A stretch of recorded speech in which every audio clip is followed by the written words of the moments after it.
And a large asteroid that once appeared to be on a potential collision course with the Earth could now hit the moon instead. The asteroid, named 2024 YR4, could slam into the moon in the late 2032 year. The building-sized object could impact astronauts and infrastructure on the lunar surface at the time.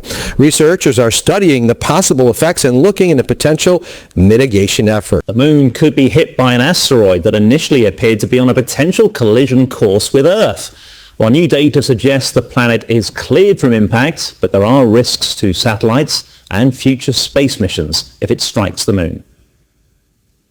The moon could soon have another iconic crater. December 22nd, 2032, a space rock the size of a football field could really mess up our day. This asteroid was possibly going to hit us this year and or in 2032 as of earlier this year, but we now know it won't hit the Earth. So that's obviously good news. But scientists now believe asteroid 2024 YR4 could slam into the moon instead. There's only about a 4% chance of that, but if it does, that collision would have quite the impact. That is coming in faster than a speeding bullet. If you blast out a hole that's a kilometer across, you're looking at millions of tons of material. Here on Earth, we're likely to only see a spectacular meteor shower, but all of that moon rock could have a huge impact on our growing satellite system, disrupting communication and navigation networks, as well as our ability to forecast the weather. Space has done so much for humanity and society, and it will continue to do that.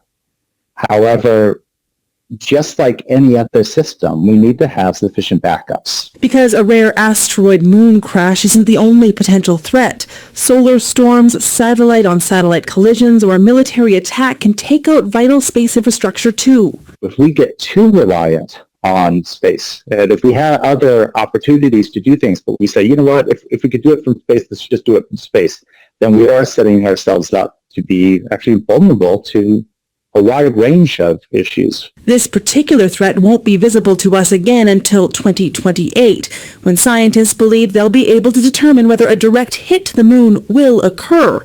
Until then, experts say even the small possibility of such a wide-scale satellite disruption should serve as a wake-up call. The asteroid NASA's scientists thought was on course for a dangerously close path to Earth now fear the moon might be a more likely target. The space rock known as 2024 YR4 is zooming around the sun and in and out of view of NASA telescopes, but the last observations showed the asteroid's trajectory is now clear of Earth, but could hurtle dangerously close to the moon by the year 2032. Sounds like something out of a science fiction movie. Launch pads, spaceports, and data centers on the moon? Well, soon those dreams could become reality. The battle for AI dominance is now forcing companies to think outside the box and outside our atmosphere, racing to get massive computing centers into outer space. Joining me now for more on all of this is Ross Centers, CEO of Ethos Space. Ross, thank you so much for being here. Thanks, Gio. Okay, so let's try to break this all down here. So data centers on Earth, they're actually causing a massive strain on precious resources, of course, electricity, water. So why would data centers on the move be a better alternative? Well, the data centers on the moon are a really opportune moment in history because right now we're building ships that can get there, and it's always been an eighth continent that is just hanging in the sky. But what it's for is it has infinite power, infinite cooling, and infinite mineral resources to manufacture these data centers. So what you're seeing here is the first stage of a 1 gigawatt data center on the moon, and those solar panels and those towers, those are all made from lunar resources. These can all be made from the regolith that you find at any landing pad, anywhere you land on the moon. So we can take away the problem of trying to fit all of the energy demands for infinite growth in AI onto Earth, competing with human resources, and we can put that onto the moon, and we can create a new continent where we make our data centers and we have our compute live, and it's going to solve a lot of problems. What about the fact that the moon controls tides, it helps stabilize seasons, among so many other things here on Earth? Are there any concerns that building that kind of infrastructure there on the moon could potentially have unintended environmental consequences for us here on Earth? It will be the largest asteroid to hit the moon within, we think, about 5,000 years. It will carve out a crater about a mile across. A recently discovered asteroid, dubbed 2024 YR4, was originally thought to be a threat to Earth 7 years from now. New data suggests our planet is safe, but the moon isn't out of danger. So there's about a 4% chance that it could hit the moon. And that uncertainty will be removed the next time we can see it, which will probably not be until 2028. Essentially, the sun is preventing us from seeing it right now. 2024 YR4 is almost 200 feet across and could leave an impression on the moon similar in size to the meteor crater in Arizona. So if YR4 strikes the moon on the near side so that we can see it, there should be a bright flash, and then those small moon rocks essentially will fall into the Earth's atmosphere, where they will produce a brilliant meteor shower. There is no real danger to Earth, but it could impact our satellites and would put any astronauts exploring the moon under NASA's Artemis program at risk. Potentially have unintended environmental consequences for us here on Earth. None at all. The moon only interacts with the Earth through its gravity, right? So when we transform this regolith into landing pad materials like this hard rock, or we make it into solar panels and data centers, that doesn't change the gravity of it. And even if we launch material off the moon, we're going to be taking such a small percentage that there'll be no difference at all.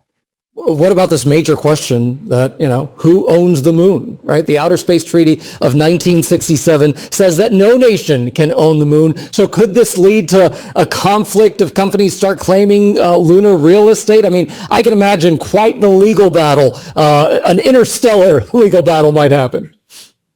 Well, U.S. law is actually very clear that if you start developing something on the moon, if you make something on the moon, that's yours, and you have title to it. And international law agrees. Even the Outer Space Treaty says you can't interfere with what other people are doing. We have 55 nations signed up to the Artemis Accords, and they all stand for an affirmative vision of property rights, where if you build it, it's yours. All right. Well, if I can get there, I'll claim my property right there. So all of this sounds very futuristic. How long do you think that it will take to put these spaceports on the moon?